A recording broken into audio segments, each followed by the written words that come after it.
Are you in a position where you're defined by your age, and that's limiting you to pursue a dream or goal you want to accomplish? The More Than Your Age podcast is about having conversations with women who fully live their lives without being dictated or defined by their age. This is a space to encourage women who feel blocked to pursue a dream or goal based on their life circumstances.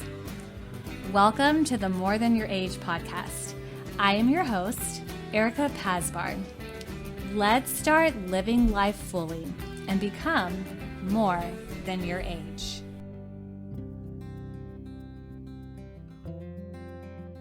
Are you looking for skincare that actually works and leaves you feeling radiant? Look no further, my friends. I have partnered with one of my favorite brands to bring you wonderful skincare products that really deliver and that are safe for you and the environment. The lineup is designed to give you healthy, glowing complexion at any age. So, are you ready to elevate your skincare routine? Click the link in the description, take the skin quiz, and I am so happy to help you along the way. Trust me, your skin will thank you. Check out the link and see what you can find. Joining me on the More Than Your Age podcast is Master Coach Yvonne Grossi. Welcome to the show. Thank you, Erica. Thank you for joining me. Yvonne, you and we connected on a women's Facebook group where you shared a little bit of your background and it intrigued me. So I wanted to bring you on in hopes that your story could really help another woman's story as well, that you are more than your life situation and more than what happened and this life change that you created or you decided to turn around at age 52. And so you shared with me that you overcame binge eating at the age of 52. So I want to know, was binge eating something that you struggled with as a kid, or was it something more that you developed as an adult? Great question. I probably struggled with it a little as a kid, but my food was regulated by my parents. So, yeah, if they weren't home, then I would, find the tub of frosting and make sure it wasn't obvious that I was eating out of the frosting container. And that I wouldn't say that was a full on binge, but I definitely had, food obsession as a child.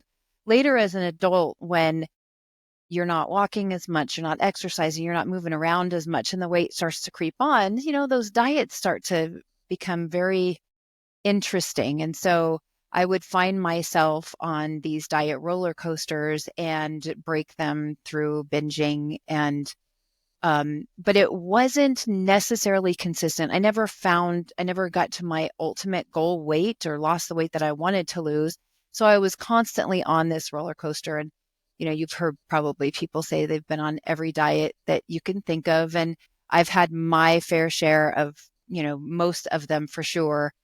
And then eventually the binging caught up with me as I got older and into my 50s. It got exponentially worse. Yeah.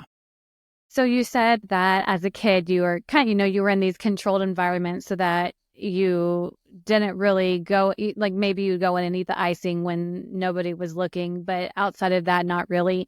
Was weight an issue, or was it difficult for you as well growing up? Well, it wasn't so much of an issue, except for I'm tall. I'm 5'9". I'm tall-ish. I'm on the tall, the short side of really tall, because there are definitely women taller than I am. And so I was always bigger than all my friends, and clothing was always a little bit tighter on me, where my friends could wear, things and be comfortable in them. So I didn't have a weight issue in the sense that we would think, especially today, but I did always feel uncomfortable with my weight growing up. It wasn't until I became an adult and thought I could eat whatever I want, however I want, whenever I want, that the issues really started to compound. Okay. And so when it did start to compound, what did that look like as far as the binge eating? Because you said it's, slowly, then it eventually happened, and then it just became out of control. Yeah. Well, when I had my son, I have 4 children. My first child I gained 70 pounds. And through about a couple of years, it was grinding, and I was still fairly young. I was walking everywhere with him and got the weight off, but but again, never got to this. I kind of got back to my average adult weight, probably.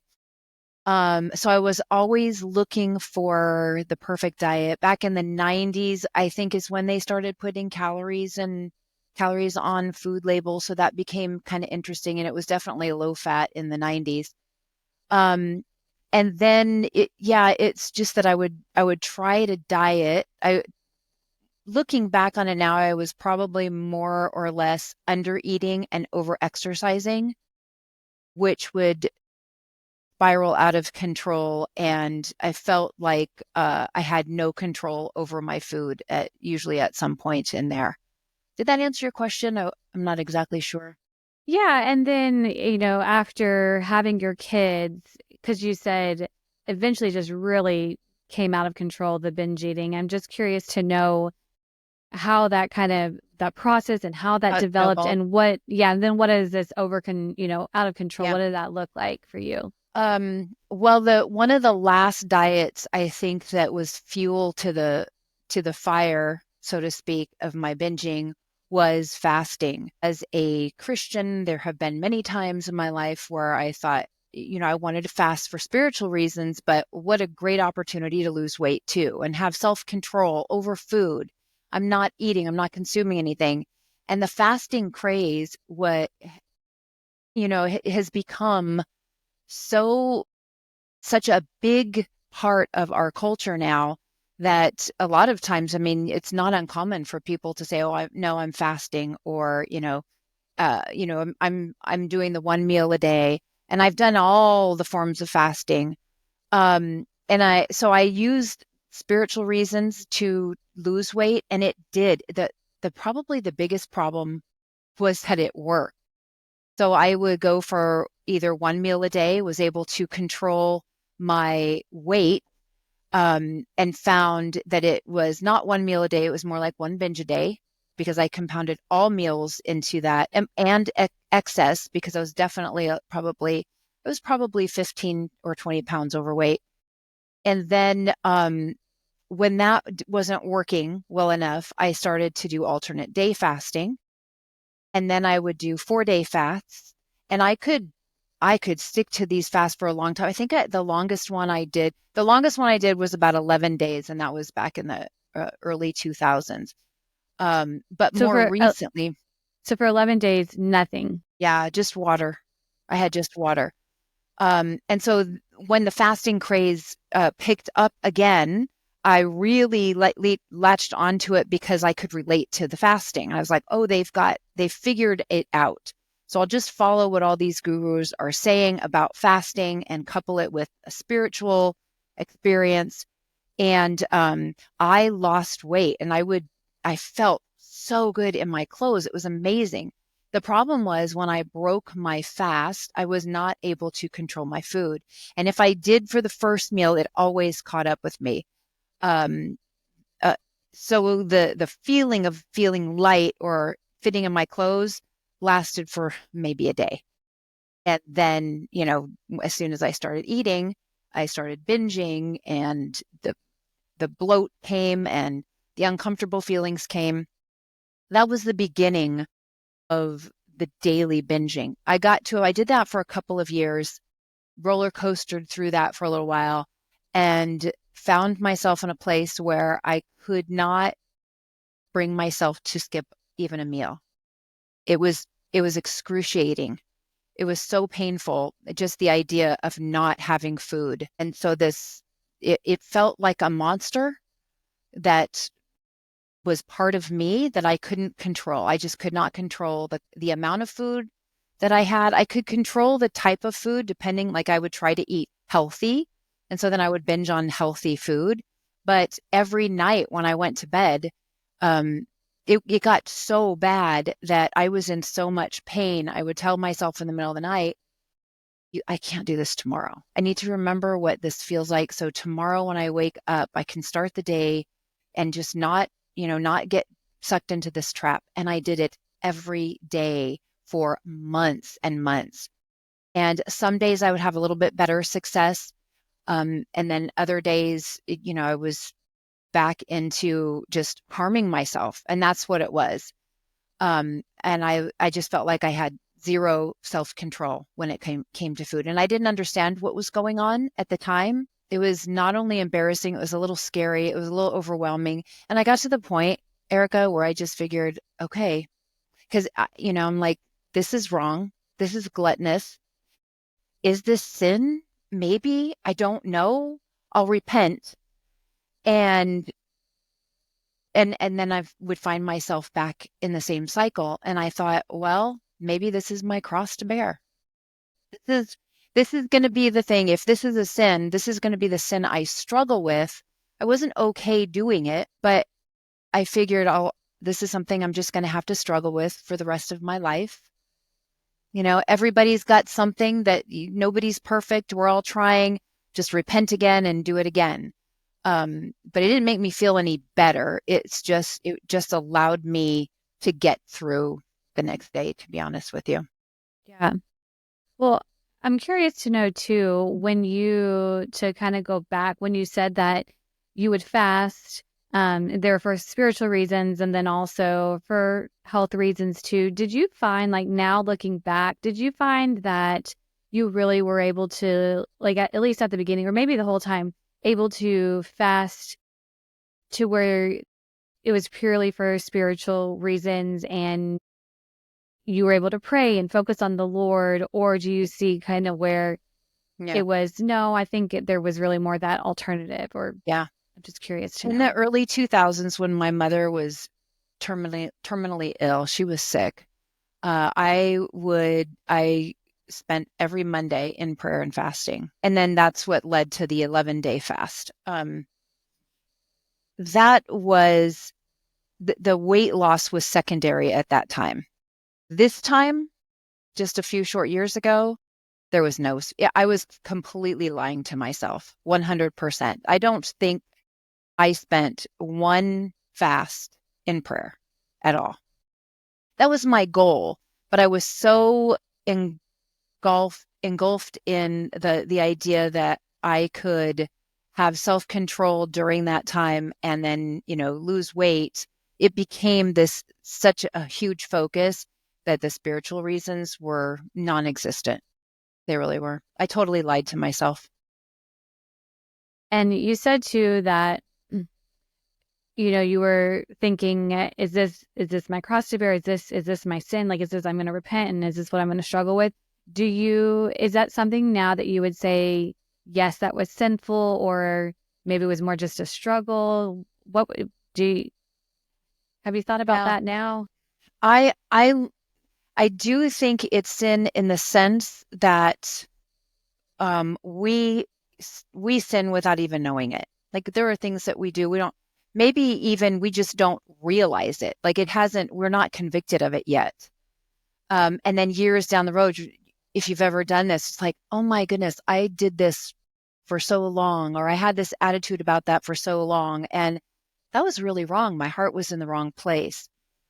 But the thing is that it's not an unforgivable sin. So it's not that it wasn't, at first it was, embarrassing. I wouldn't want anybody to know it because I'm literally standing in front of the pantry, just shoving food in my mouth, and thinking about it on the way home. I can't wait to get to. And, but I have a caveat with that, because what I have learned on the other side, I have far more compassion for that person that struggled with it then. So in one sense, yes, but I was definitely repentant, and I didn't want to keep the practice up.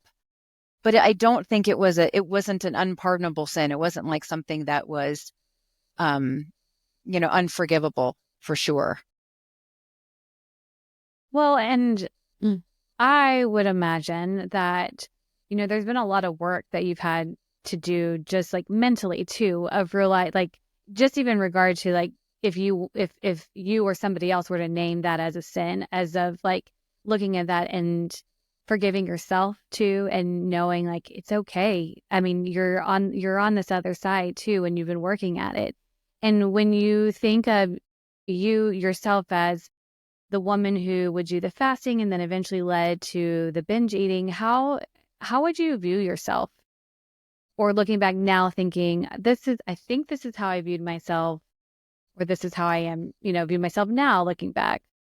So on my journey, along my journey, I got to a point where, and it was pretty quick, by the way. I want to say recovery. It was pretty quick. It was quick in the sense of it didn't take months or years. It was actually pretty quick. I didn't even understand what was happening. It wasn't for another year to a year and a half before we really understood what was going on, like in the brain.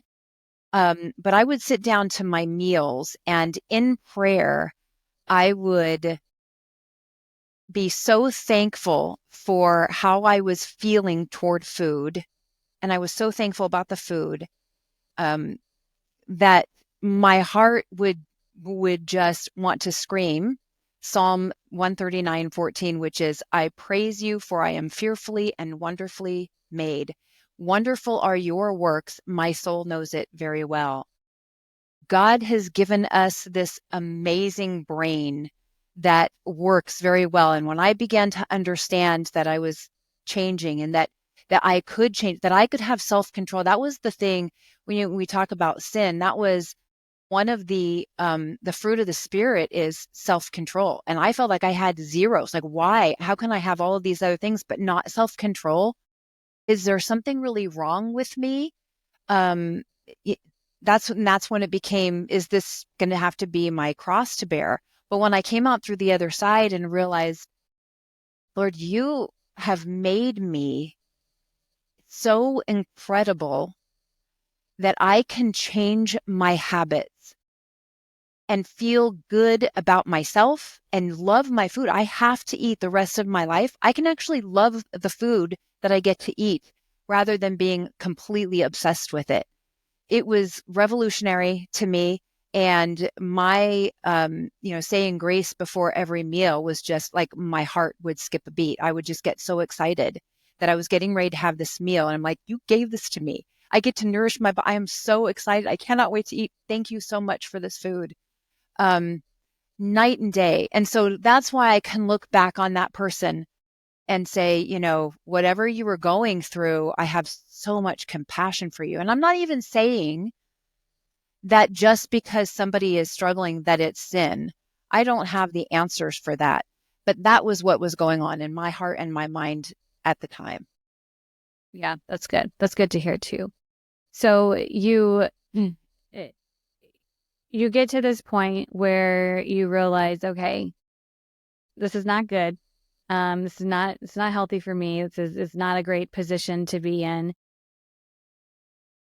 I'd love for you to just share when you realized kind of the moments. You kind of talked a little bit about it, but when you realized, okay, I really need to do something.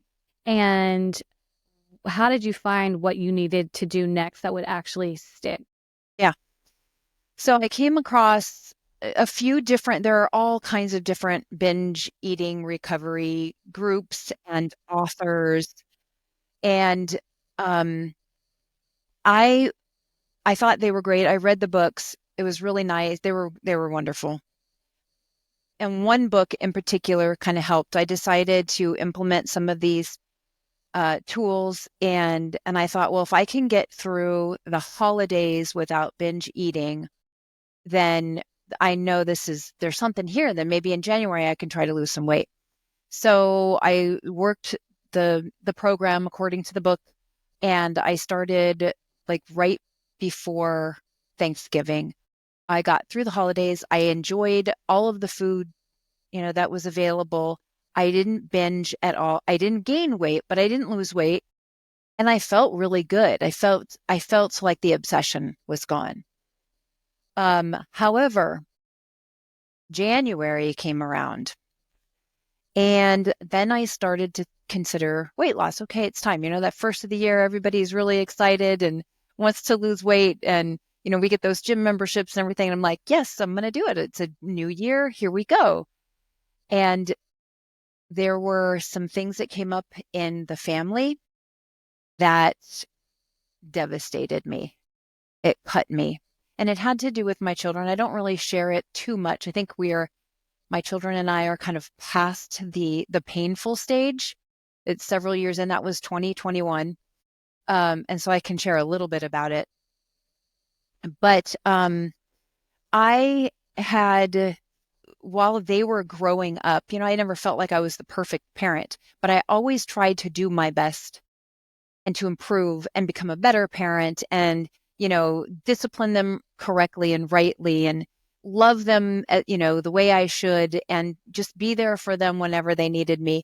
And then these things came out and it hurt me as a mom to the point, looking back on that now, that I think I idolized motherhood.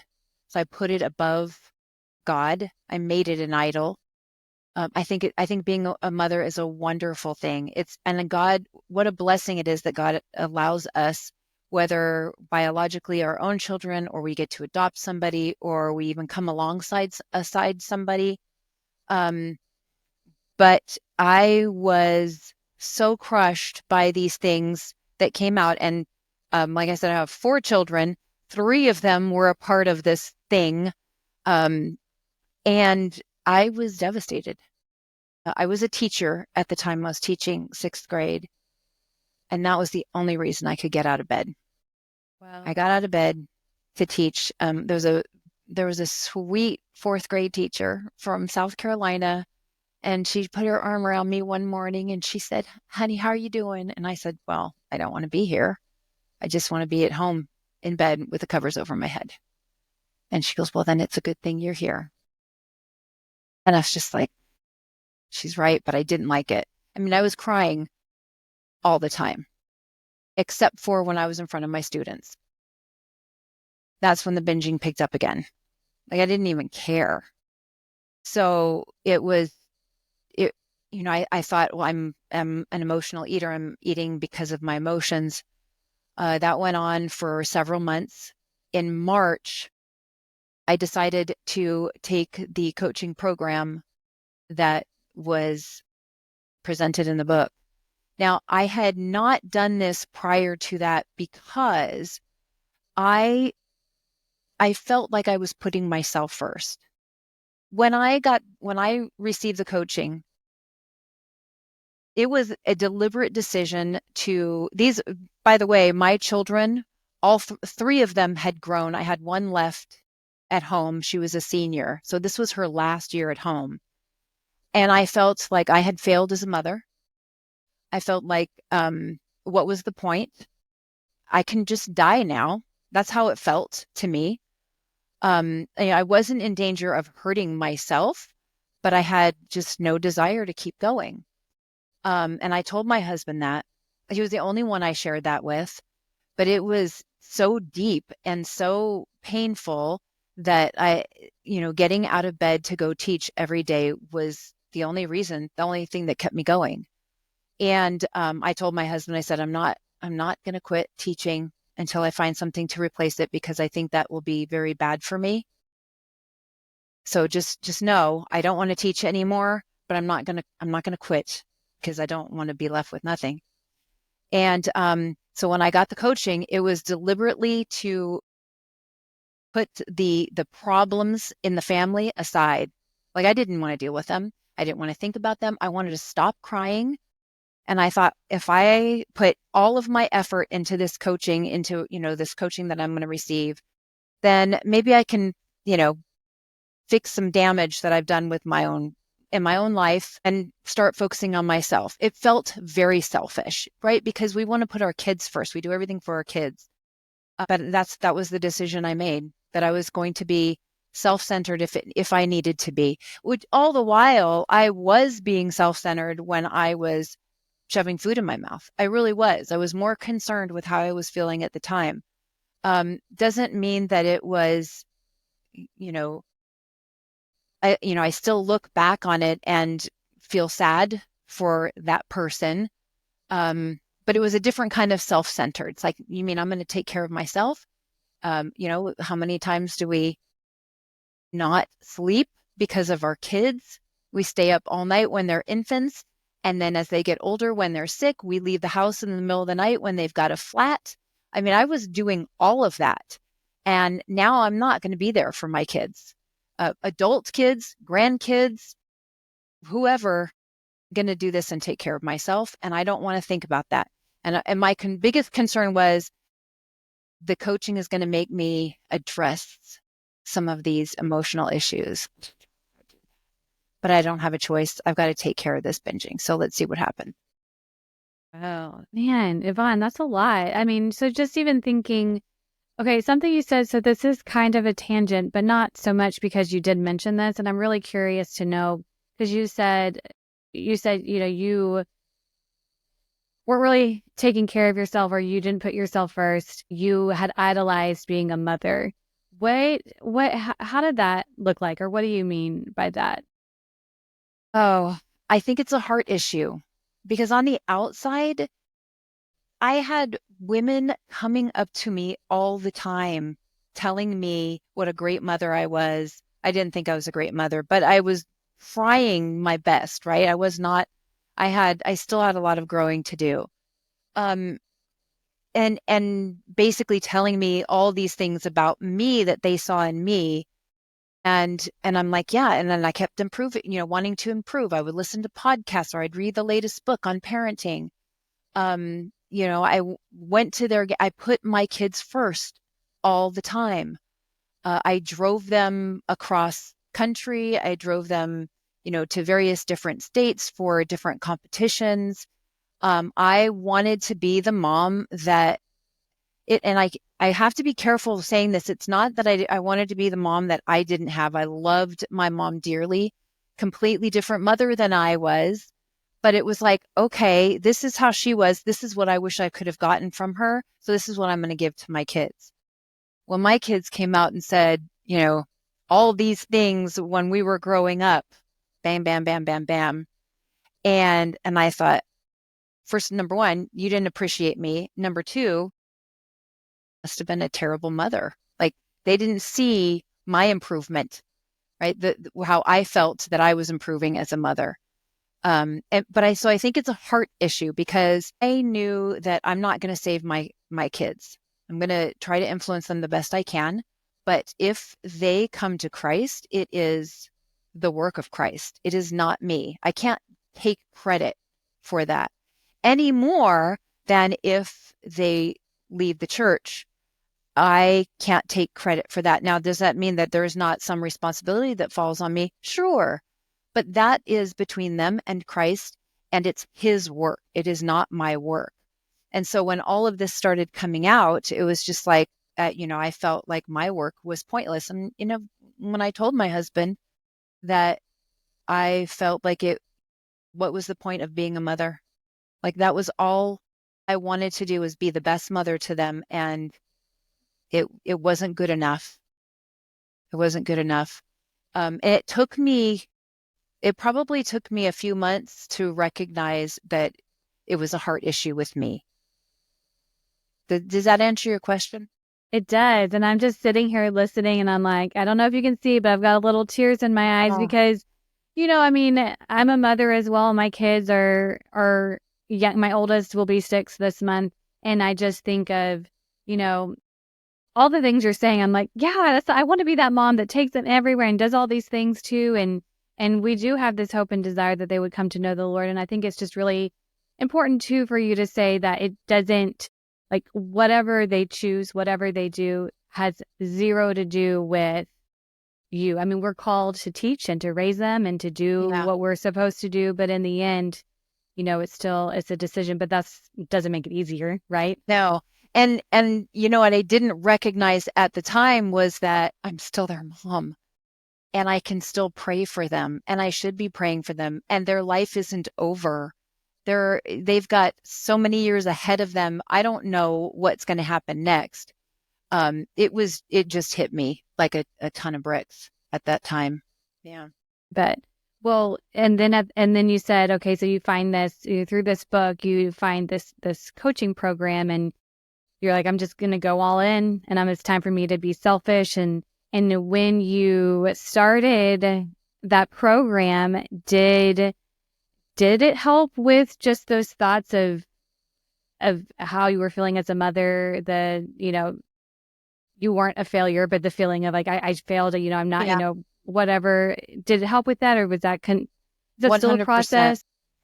Um, Sometimes it's still a process, but no, it helped. It helped 100% because there was a writing prompt, and I coach. I have my own private coaching business, but I also now work for the psychologists that help me overcome binge eating.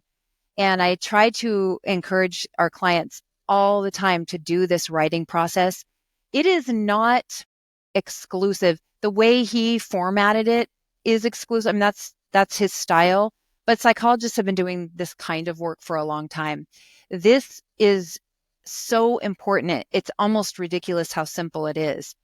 Um, so I'm going to put it in context of binge eating to help you understand how it helped me with the problems the struggles that I have, I should say, with being a mom. Um, the first thing, there are three key concepts to the program. The first is you create a food rule that you think will keep you safe. Now, the idea is not cutting out stuff. If that's what you want to do, that's fine. Also, it's very big on autonomy. Like you get to decide how you want to eat.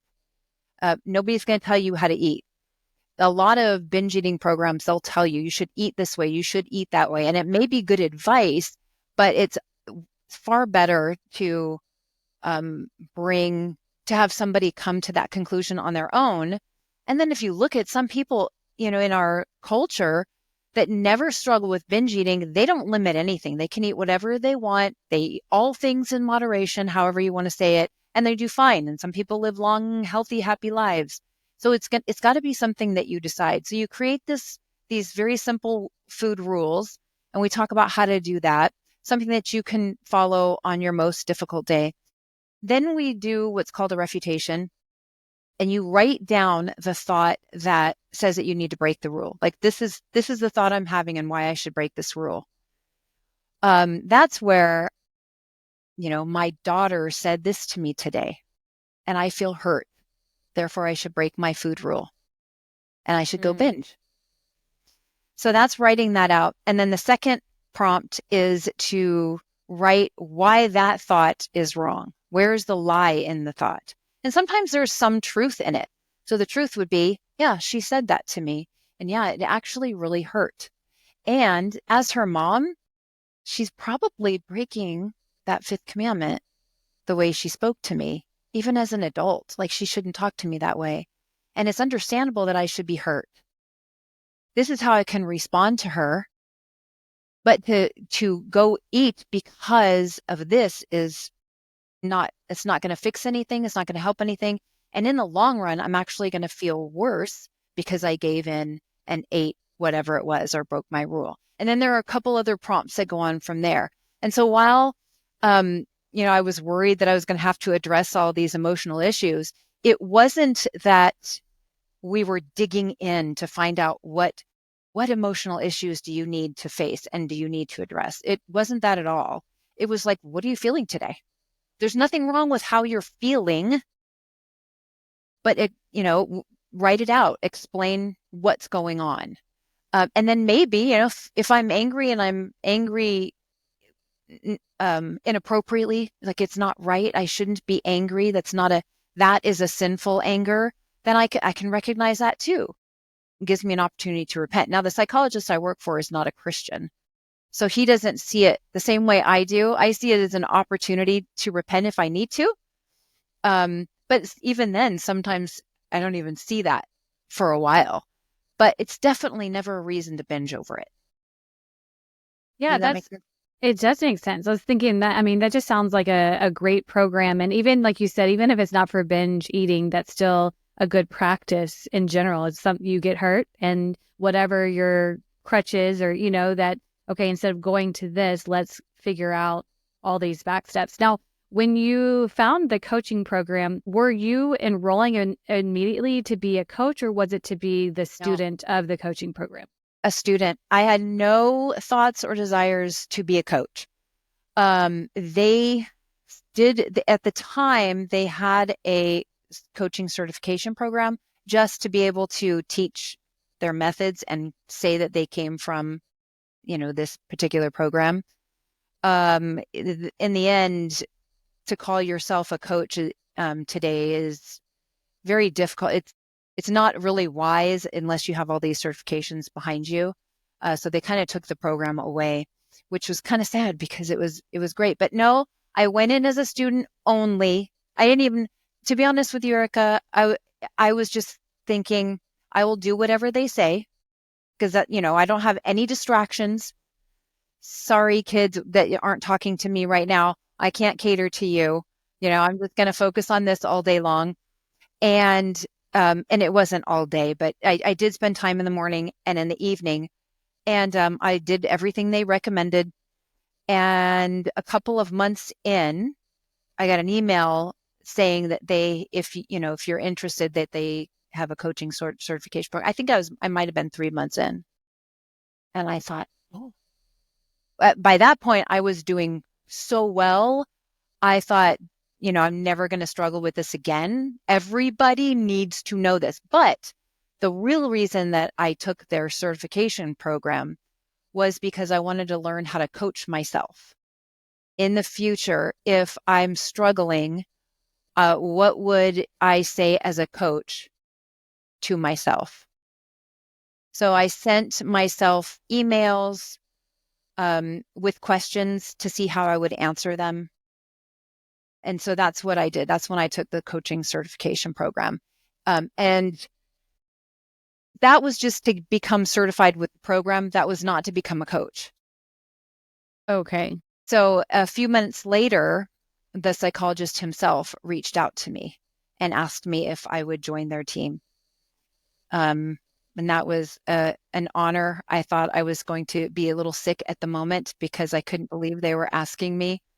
And I've been coaching with them ever since. Wow. Yeah. Okay. Well, a few things with this too. I really love that your initial idea for joining the coaching program was to be coached, and then to get the certification was so that you could coach yourself. And I love how you emailed yourself these questions. Now, would you schedule those out, or would you just email them and then you would go to that email whenever you felt like you needed it? So I only did it a few times. And I would send it to myself and ignore it, and then go back when I went through my emails to read it again. And at that time, I still had my own coach, and it was email coaching. So we only exchanged emails. So the template that I had to send my coach, I filled it out because what happened was the first few weeks you emailed your coach every day, and then it was twice a week. I'm trying to remember. It's been so long now because the program's different now. We do one-on-one calls, not email coaching. And then it went to once a week for however many, a couple months. I don't even remember now. So when I started to lose my coach and lose access to my coach, I just took that template, filled it out, and sent it to myself and tried to analyze it as a coach would. Yeah. And then say again how long you were a part of it and when the psychologist asked you to join the team.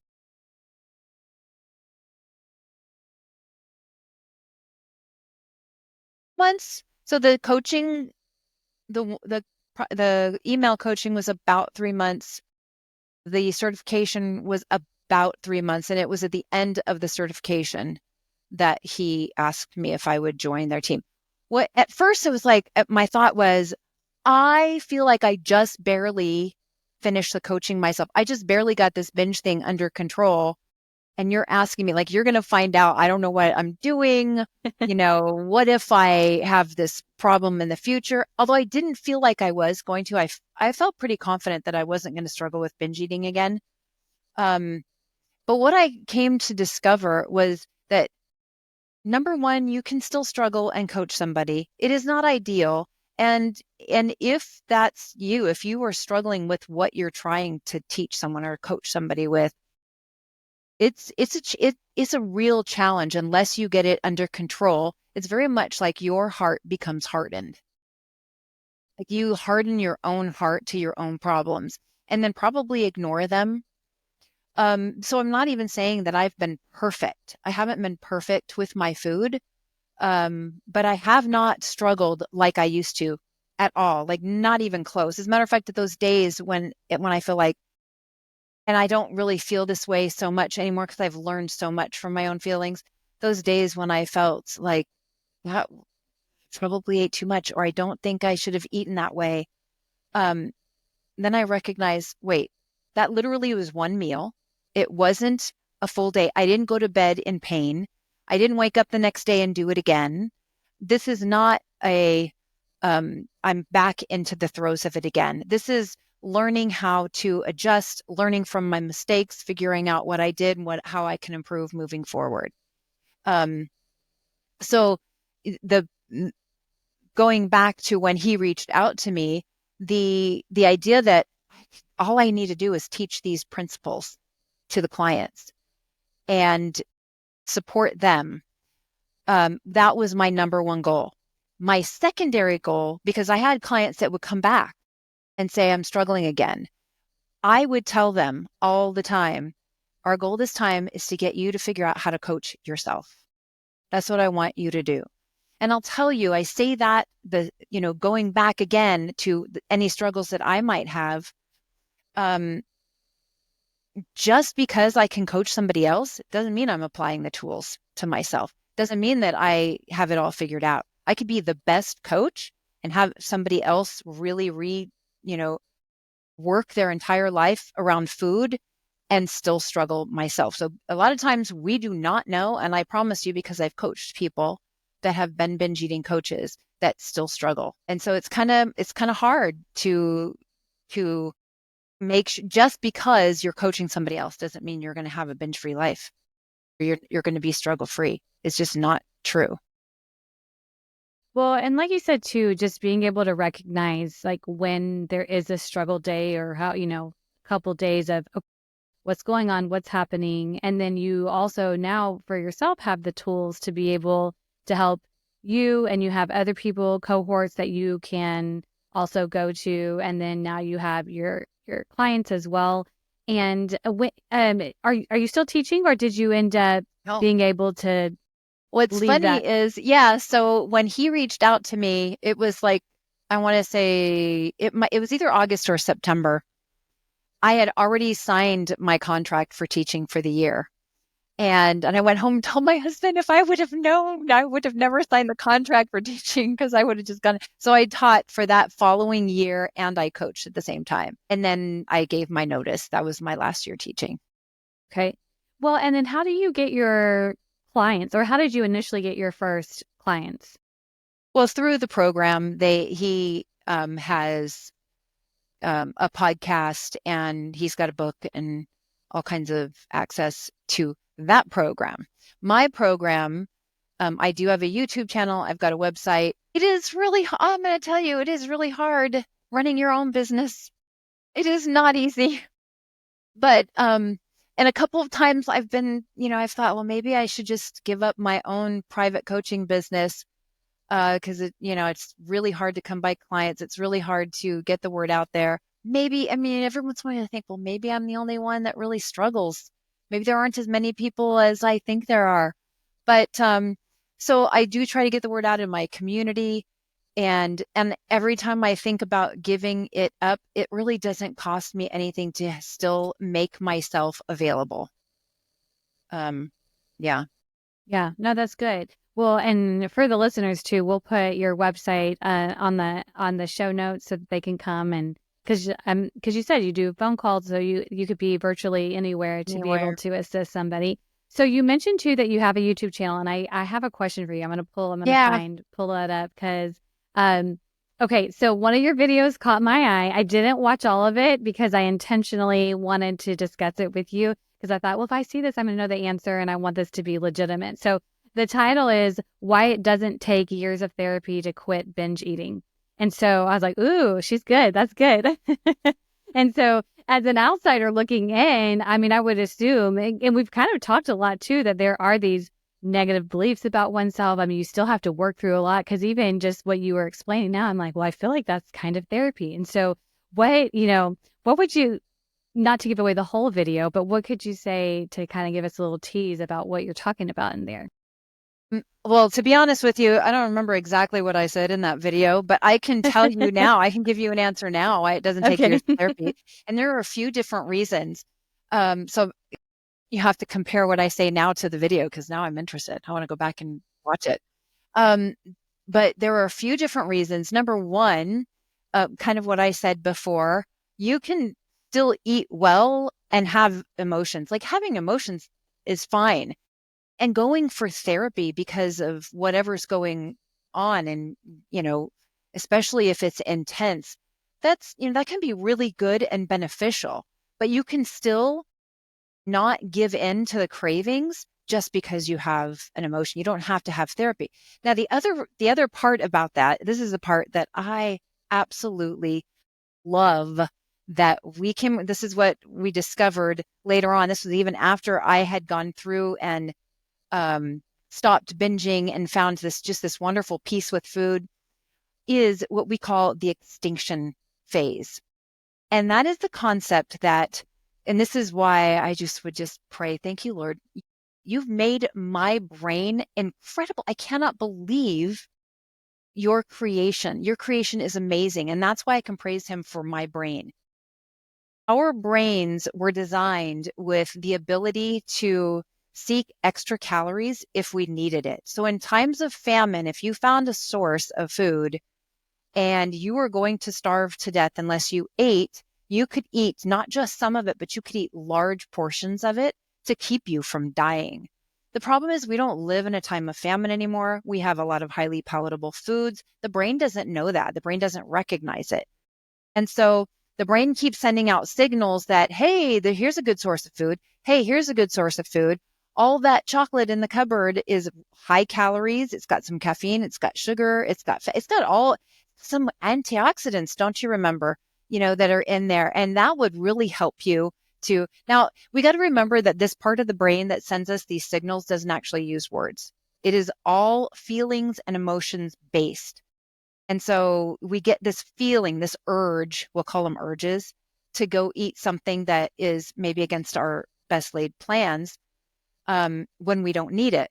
And so what happens is if you decide, I'm not going to give into that urge, eventually what happens is the brain stops sending that signal. Now, if you stop eating, it's going to increase the signal because you need to eat. So the idea is to flood your body with nutrition. And if you want to lose weight, make it a slight deficit.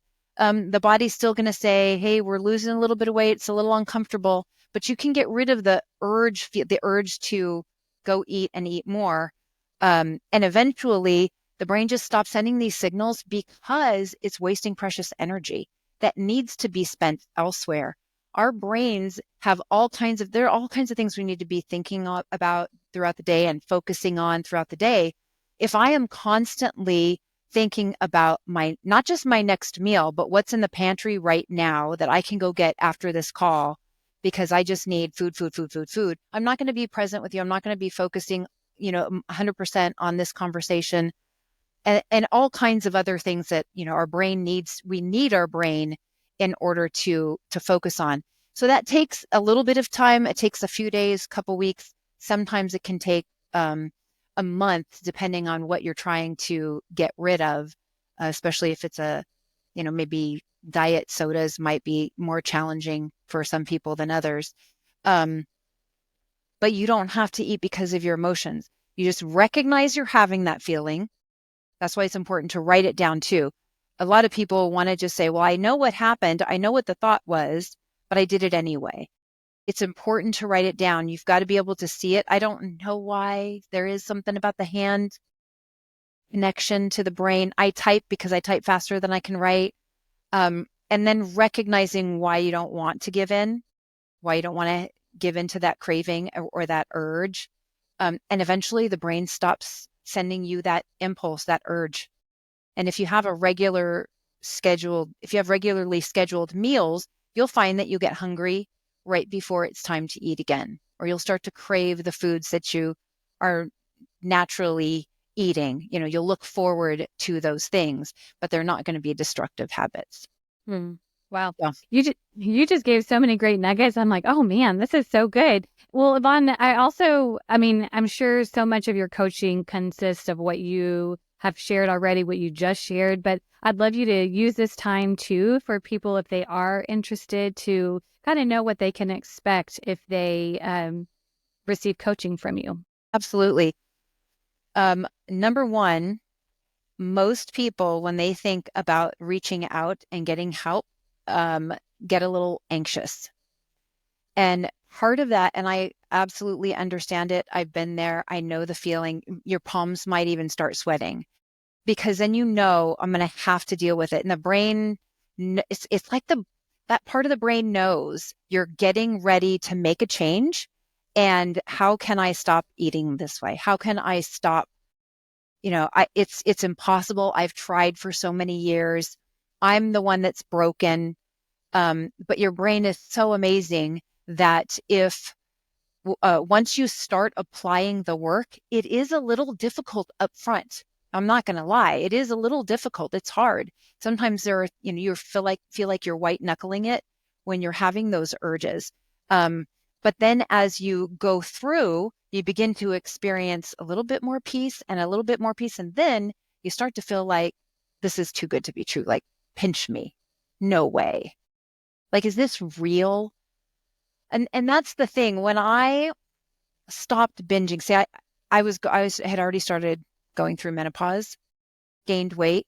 Obviously, I had been fasting and binging and then just binging. All of my female friends that had gone through menopause or were going through menopause, I saw all of their issues and it just absolutely terrified me. I started to have them myself, the night sweats. I figured the food urges were part of that. And I just figured I couldn't lose weight. When I stopped binging, it was it was just like the natural next thing. The weight literally started to just melt off ever so slowly. And when I saw that, I realized, oh, it's because I'm not consuming large amounts of food. I'm eating normal portions, enjoying the food, and I'm not fluctuating, binging, restricting. And then the weight, it just started to melt off. And I thought, well, if it's doing this just from stopping binging, what'll happen if I pay attention and I address it? I didn't really want to. I was afraid to. That was several weeks in. And then I got to the point where my appetite changed so dramatically that I had to count calories to make sure I was eating enough because I didn't want to undereat because I was afraid of what would happen. And so that's my encouragement to anybody that's either struggling with binging, wondering why they yo-yo diet and they can never maintain a healthy weight. No matter where you are, it's a little challenging at first. You're probably going to feel really anxious. But as you continue to take the steps, it's okay to feel anxious. You can still feel anxious. Matter of fact, anxiety works in the same pathway as the brain as excitement does. So you can kind of look at that anxiety as excitement about what's to change. Instead of being fearful about what you're going to have to do, be excited about what the outcome that's going to produce. Good, Yvonne. Where can people find you? CoachYvonneGrossi.com. And that's how you can find me on Easy. YouTube too. Coach Yvonne Grossi. Well, perfect. Yvonne, I just appreciate your openness and vulnerability because you shared a lot, especially just with the family stuff and how that has affected you. And I'm sure it still stings and it's hard and just fluctuating with the fasting and the binging and then now you're at this point where you've done a lot of work to get you to where you are now, that you're able to utilize what you've learned to help other people. And I'm going to ask you the question that I love to ask all my guests at the end, and I want to know your answer, and specifically how it relates to in different life situations, it's easy to fall victim to what, our life scenarios, circumstances, what either we've caused ourselves, what has happened to us, external factors. And then sometimes in your case too, you didn't relate it to age, but at 52, it was like, there's this change that needs to be made. And so for anyone listening, I'd love to hear your encouragement to them. And so if you could encourage one woman who does feel blocked or limited to pursue a dream or a goal based on either her age or a life circumstance, like in your situation too, what would you say to her? Oh, one of the things that because this comes up for me from time to time, I'm getting older. Every day we're getting older. I can't help but think if I have 30 more years left, 40 more years left, I don't want to spend it with worrying about how much time I have left. What excites me? What makes me really happy? And I'll tell you, running a business, I have zero support on running a business. It's me. And so if that's something that I want to do, I need to figure out how to do it.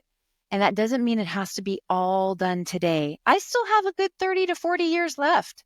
I can figure out one day at a time. I think that's what we tend to trip up on is that I have to have it all right now. Just work on one thing, small steps, one thing today. What is the one thing today that you can do? That's the easiest thing that will have the biggest impact moving forward. And just do that one thing. That's good. I like how you said too, that it just doesn't all have to be done today. And it doesn't. And we think so often that, well, if I don't have it all figured out, and no one has it figured out. That's right. That's right. I just have talked to so many people and they're like, I don't know, I'm just figuring it out as I go. Okay. Yeah. Yeah, just one day at a time. Well, Yvonne, I just really appreciate you taking the time, sharing your story. And like I mentioned already, your website I'll place and your YouTube channel I'll put in the show notes so people can reach out and check you out. So Yvonne, thank you so much for joining me today on the More Than Your Age podcast. Thank you for having me, Erica.